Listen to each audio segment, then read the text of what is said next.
Hey, bro, how are you? Welcome to the podcast, The Chris MB. In this moment, the invited today is Kaelan. Kaelan, I pronounce good your name, or what did you pronounce your name?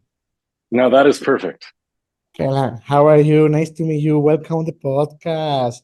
Please, for the public, what is your name? What did you make? Who is Kaelan? Sorry about that. There we go. Uh, so my name is Kaelan Strauss. I am a spiritual coach for people. I am an author. I'm a speaker. I host a YouTube channel.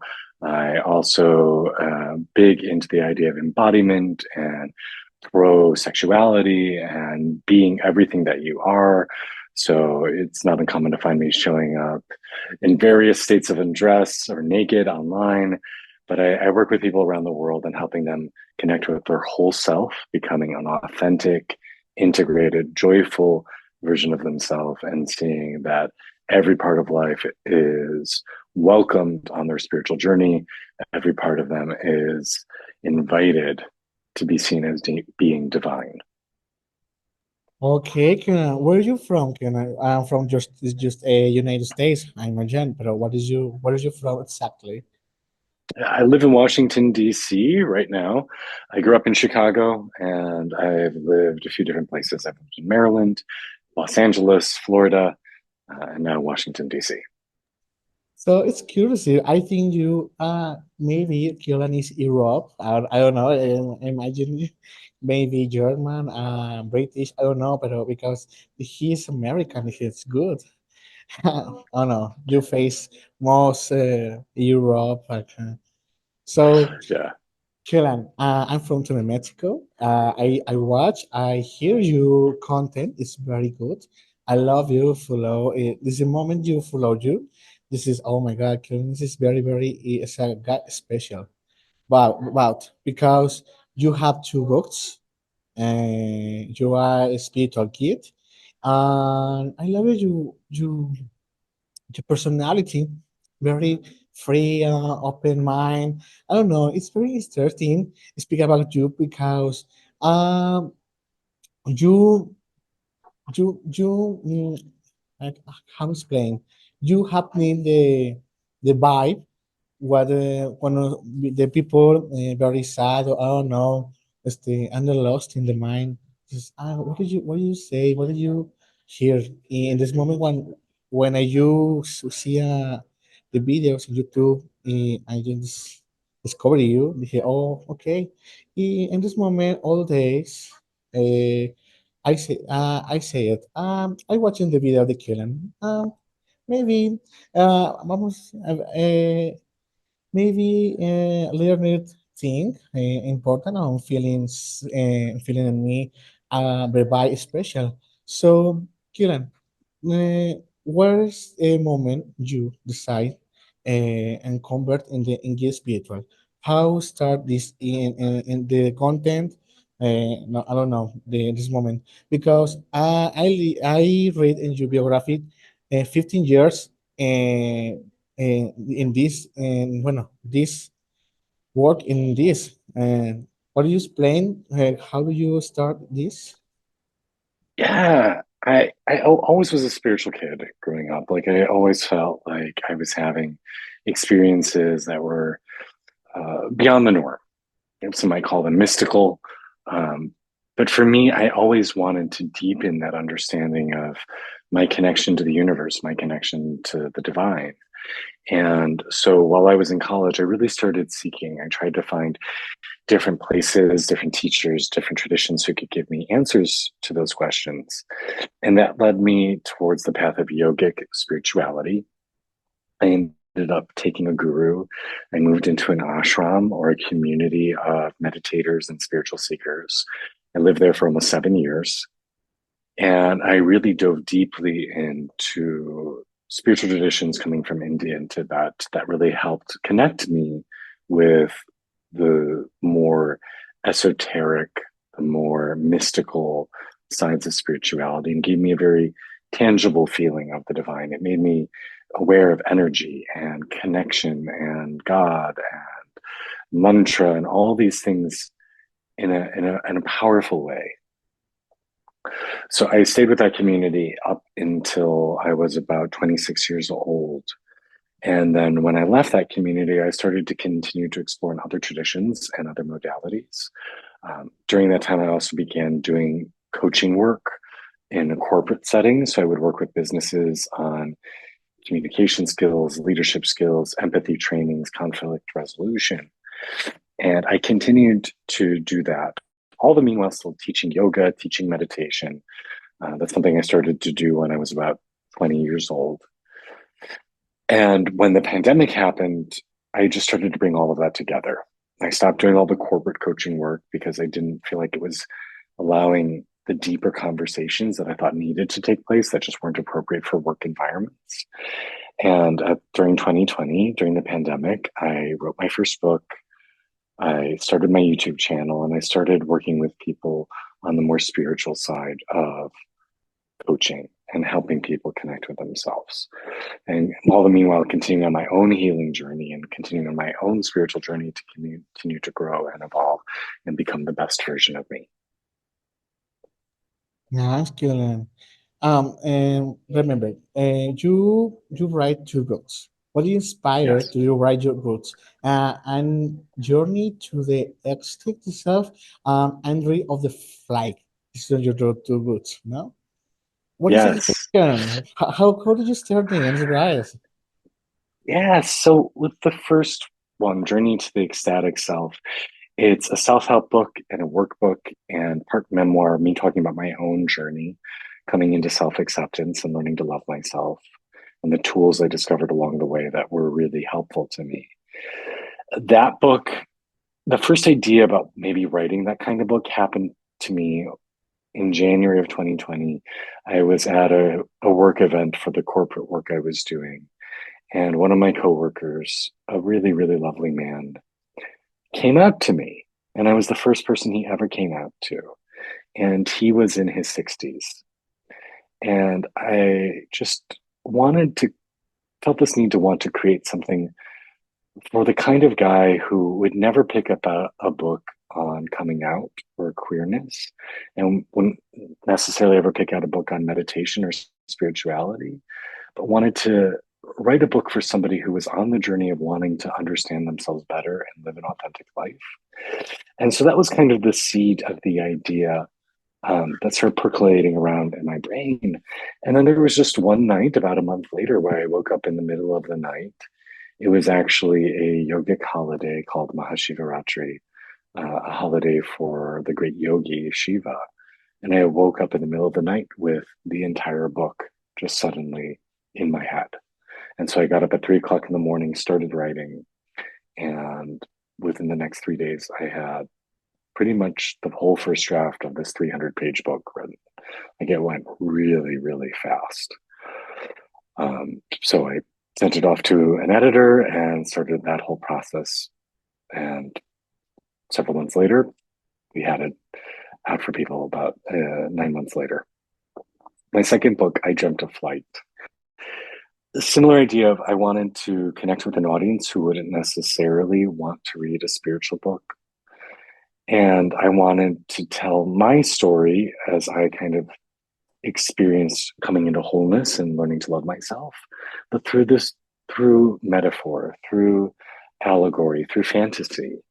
And so I told my story of learning to love and accept myself through the metaphor of a teenager who is part mythical creature, he's part dragon, and the book starts with the day after a lynching where some of the other students in his high school tried to kill him, and the repercussions that happen and how it sets him on a new course of life, running away from home, meeting people in big cities, traveling around the world, and over that course of time, developing a sense of courage and bravery and self-understanding.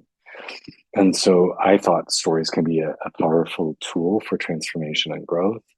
So my second book was that. It became a fantasy book. Wow, Kaelan. Do you think about the write the dirt? book, another book in the moment, or you prepare? I would like See, I do would you? like to write another book. Okay, Yeah, I've been working on a third book over the last 2 years. And so that's something that I would like to be able to release this year. But it's still very much a work in progress. And I'll hopefully have more information to share about it soon. okay, Kaelan. Oh, well, how do you to integrate your experience from the living in the meditative ashram into your coaching session and workshops? I love that question. The work that I did living in an ashram and really dedicating myself to my spiritual life gave me a great depth of understanding of my own soul and my own internal life. And I'm a big believer that all of us are one. All of us, while we have different life stories, different goals, different fears, we are all made from the same consciousness. We're all made from the same soul stuff. And so, on a very, very deep level, you and I are the same. And me and my worst enemy, we are the same. And so, that soulful understanding, when I work with people one on one as a coach, I connect from that place that says, hey, on a deep level, we resonate. On a deep level, you and I are mirrors of each other. And so I don't necessarily need to go into the same depth of philosophy that I learned in 7 years living there. But that depth of learning that I achieved allows me to help guide that person into that place where they resonate with the oneness, where they resonate with that sense of wholeness and belonging within. And by holding that state myself, by holding my own inner light and letting it shine, it gives people a guide to mirror. It shows them, hey, there's that space within me. I can find it. I can let it shine bright. I can start to shine like he is in the same way and start to open up to that. And so I view it as a very energetic experience. It's like when you uh, sing a certain pitch and the glasses in the room start vibrating with that same pitch. That if we are clear in our vibration, other people start to vibrate in a similar way. Wow, fantastic, Kaelan. Another question. Could you tell us about the importance for empathy incorporating leaderships, and how do you facilitate empathy workshops for the top corporation? Well, I think we all know that empathy is a skill that is sorely missing in today's world. People are not very patient with each other. We get very angry with each other. We get very frustrated. And we often seem to forget that the other beings around us, the other humans, the other animals, the planet itself, also has a type of awareness. They are also a type of sentient creature. And so, one of the most important things to do when you're really working, even if it is just in a business context, is always starting off by assuming the other person's point of view is the correct one, even if it's completely wrong to you, even if it's completely antithetical to your own point of view. Just start with the assumption of what if this other person is correct? And what if I were living their life, I would think no differently. And start from that place of agreement. Start from that place of, had I had their day, had I woke up in their body, had I had to live the choices that they've made throughout their life, I probably would feel similarly. Now, I might ultimately decide that after sitting with their point of view and imagining what their point of view is like, that that's not for me. I don't want to go in that direction. But if I can truly feel like I've stepped into their shoes, if I truly feel like I can have an idea of what they might be feeling, then I really realize that they're probably doing the best they can. That they are, given their circumstances, given the lives and the opportunities and the challenges they face, probably doing the best they can. And so, even on a very simple way, when I was working in corporate settings, and let's say I'm training somebody who's dealing with customer service and they're dealing with an irate customer who clearly is wrong, even just to diffuse the tension, to make people calm down, to just simply start by, I so imagine what you could be going through. If I were in your shoes, I'd be feeling very similarly. I hear what you're saying is you're frustrated about A, B, and C. Is that correct? To really show people, hey, I get it. We're all struggling. Everyone on this planet is struggling with something. And to say, my struggles are not easier or harder than yours, they're different. You have struggles that are immensely challenging in some ways, easier in some ways. But I'm going to have the grace and the compassion to say, this is your journey. I understand, or I can imagine how I understand. And so when we personally, in non-business settings, are driving down the street and we see people driving like crazy and cutting people off and acting like an asshole, to say, okay, they're clearly dealing with something. This isn't about me. They're not attacking me. Even if it feels very deliberate, this is their own stuff. How do I relate? And you might still need to hold people accountable. You might need to say, hey, that you need to behave differently. That action isn't appropriate. But to come from this place of trying to understand them and trying to feel their suffering, feel their challenges, and realize that we are all doing the best we can.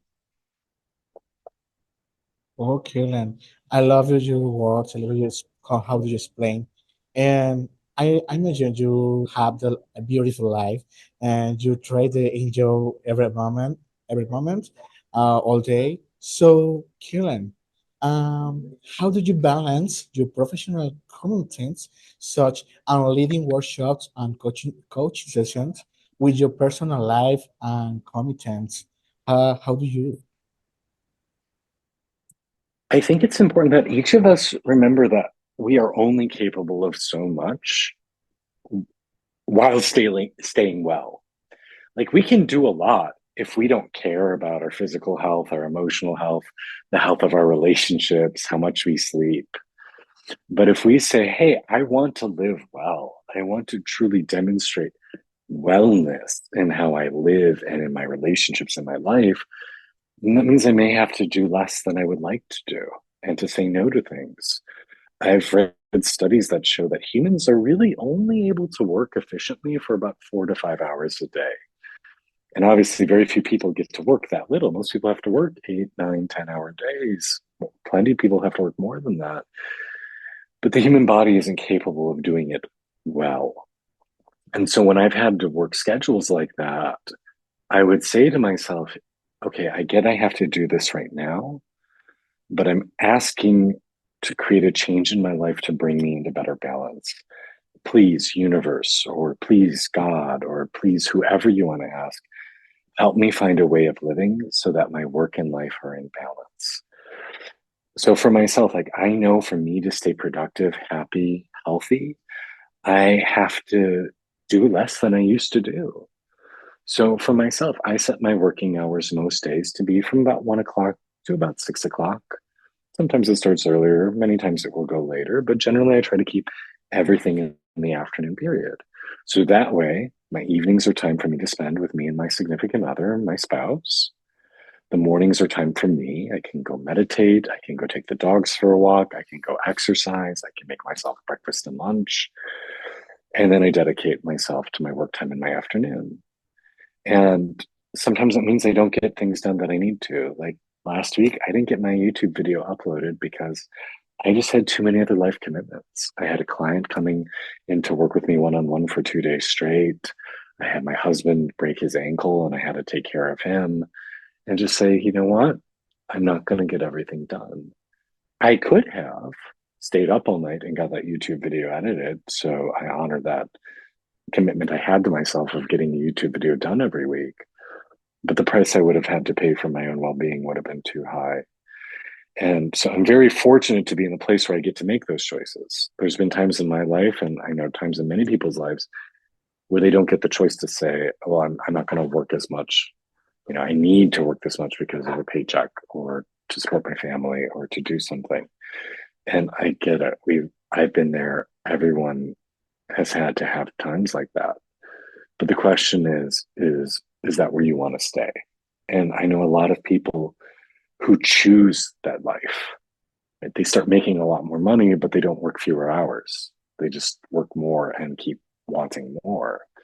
I see plenty of people who have the option of saying no to projects that don't necessarily amplify their the amount of income they have, but it's a lot more time for them. And then they turn down time with their family. And so for me, it's what is my priority?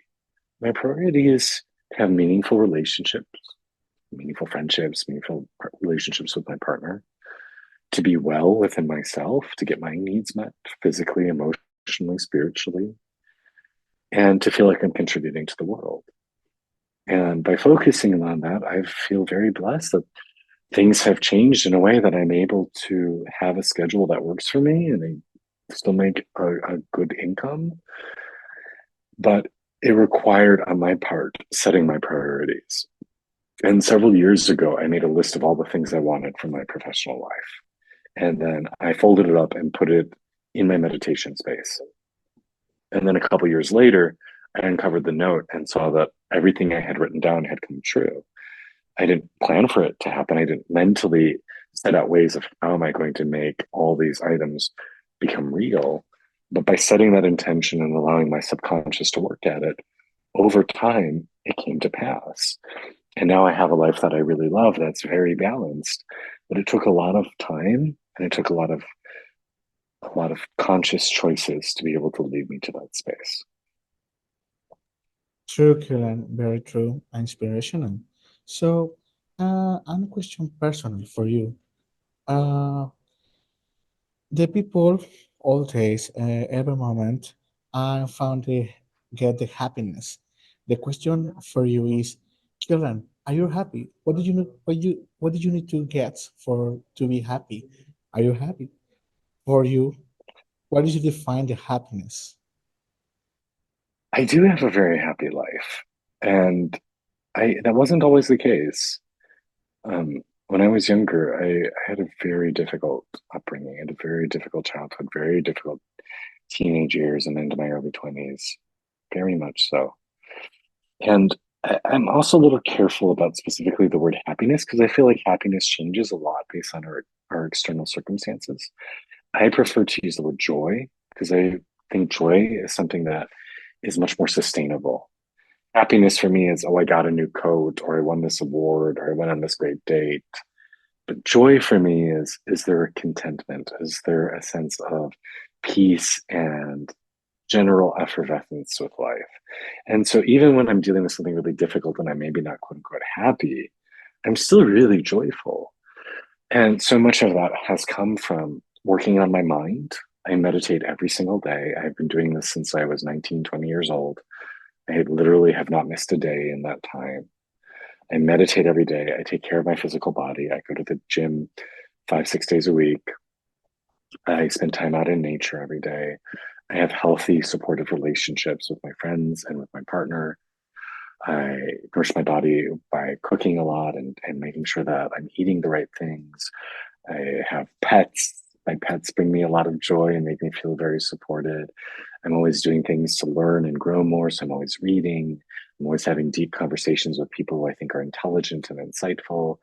And I'm also very connected to purpose, where I feel like I have a mission. I'm working towards that mission. For me, it's being of service and helping people grow and evolve, particularly men, particularly LGBTQ men, or maybe not all, not lesbian men, but anybody who wants to work with me. But I work a lot with queer men, and every day working towards that. And all of those things cobbled together piece by piece have created a very happy life. And I'm very grateful that every morning I wake up pretty joyful. I wake up looking forward to the day. I wake up being thankful for my spouse sleeping next to me. I feel thankful for this body and for the home we live in and the times we live in and the city we live in, for the work I get to do. And I know that didn't used to be the case. There were plenty of days I used to wake up with dread and fear and anger and angst. And so it's been a lot of work, but over time, that is something that I have accomplished. Okay, Kaelan, thank you for the question, the answer. Kaelan, it's very important for me. This is interview for you because I believe you are amazing man. A congratulations for your content in YouTube and in your books and your social media. What did you what is you important for the people take the control for the social media? You have the two things: the content, and content, spiritual, sexuality, and happy. So in this moment, the last question is finally, what advice would you give to individuals seeking to embark on their own journey of the self-discovery and personal growth? I love that question.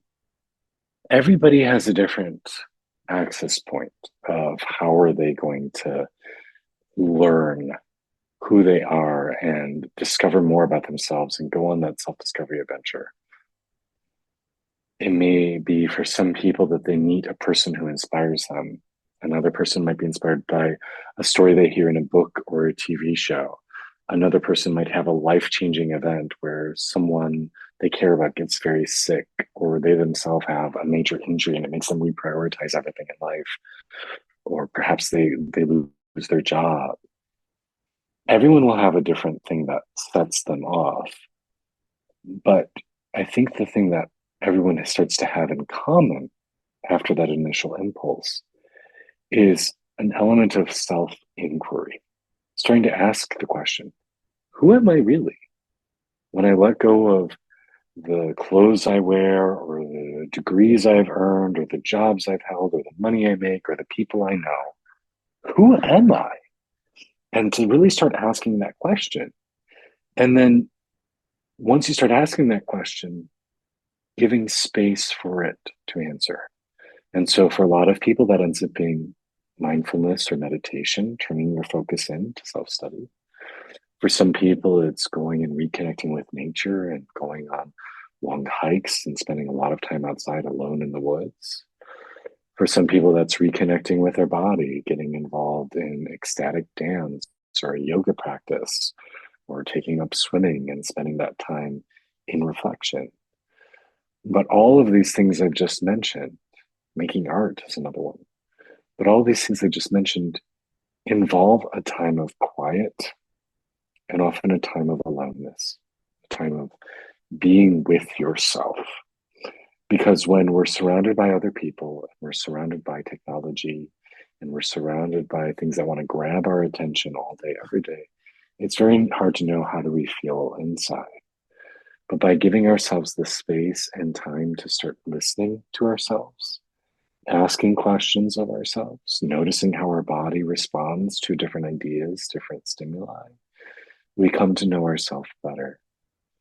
So while our moments of catalyst or moments that inspire us to go on this journey of self-discovery are as varied as there are clouds in the sky and different weather conditions around the world, eventually it leads us to a place of internal self-inquiry, often in moments of quiet, often in moments of isolation, so that we can really tune within. Thank you, Karen. Wonderful words. Really, thank you for accepting the invitation. Uh, my public is international, and the public is most Spanish and second English. So, I have a question. Do you nothing speak Spanish? I wish I did. I went to a high school that was 60% Latino, and my mother insisted that I studied French instead, which is totally not useful. I have never needed to speak French. There's very few native French speakers in the places I've lived. So I wish that I had learned Spanish. And I have my spouse is Latino. He doesn't even speak Spanish, unfortunately. His parents, his grandparents, his siblings all speak Spanish. He never learned it. So maybe it's something that we'll have to pick up soon because it would be wonderful to be able to have that skill. Okay, Karen, no worry. In this moment, what do you if they find the people in social media, Instagram, Twitter, YouTube, TikTok. You have TikTok? I do. Okay. How do you found the people? Because I don't know, you know about you more. I don't know. How did you stay in social media? So my company's name is Ecstatic Self. So my YouTube channel, which is where most people find me, is Ecstatic Self. I'm also Ecstatic Self on Twitter, and I believe I'm in TikTok. It's also at Ecstatic Self. On Instagram, that handle isn't available, so it's Kaelan Ecstatic Self. But yeah, if you just search for Ecstatic Self, you'll find me. Okay, Kevin, thank you very much for your time, for accepting the moment. I'm from to the Mexico. Do you visit Mexico anytime? Well, I've been to Mexico several dozen times. I've My parents used to spend each winter in Puerto Vallarta, so I've been there probably 20, 30, at least 20 times, probably 25 times. I've been to Cabo San Lucas 3 or 4 times. I've been to Cozumel, Cancun. My husband and I actually got married in Mexico. We got married in Riviera Maya. So I'm sure I will be back soon. It's one of my favorite places to visit. Okay, you okay, Kellen. So in this moment, to finish the podcast, thank you very much for the time. The people I invited to read the books, and I found the Amazon books online. Do you stay the version physical the books? Do I do what with the books?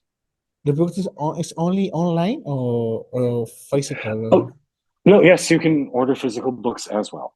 Yes. Okay, okay, Kaelan. Oh, thank you.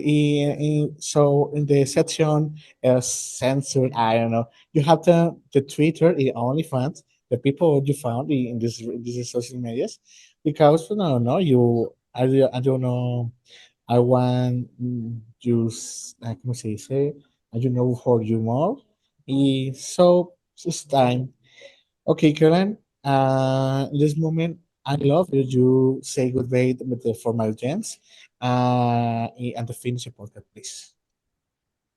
Well, thank you so much for this opportunity. Thank you so much for this time. It is such a sincere joy to get to converse and share these ideas and have this conversation with you. So I'm just immensely grateful for this opportunity. Thank you. Thank you, Karen. You amazing, wonderful man. I send a big hug. I wait to, I don't know, I wait to Mexico one day and the Puerto Vallarta, Cancun, Cozumel. I don't know. Yeah, Pero nice to meet I've you. actually, it's a pleasure. Okay, okay. Thank you very much. Oh, today is Stay Curland. Please, people, you have to read the books.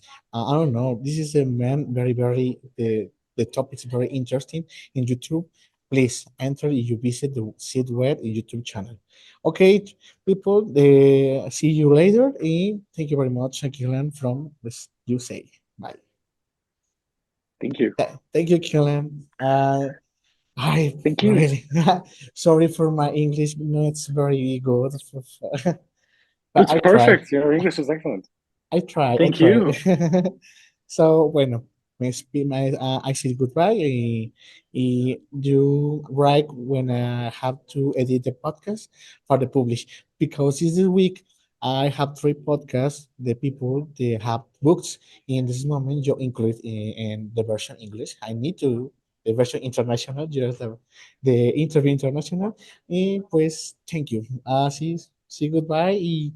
You have the night evening night. What did you time It's, yes, this? evening. It's so yeah. Okay. Thank you so Bye. much for this. Bye Thank bye. you. Bye.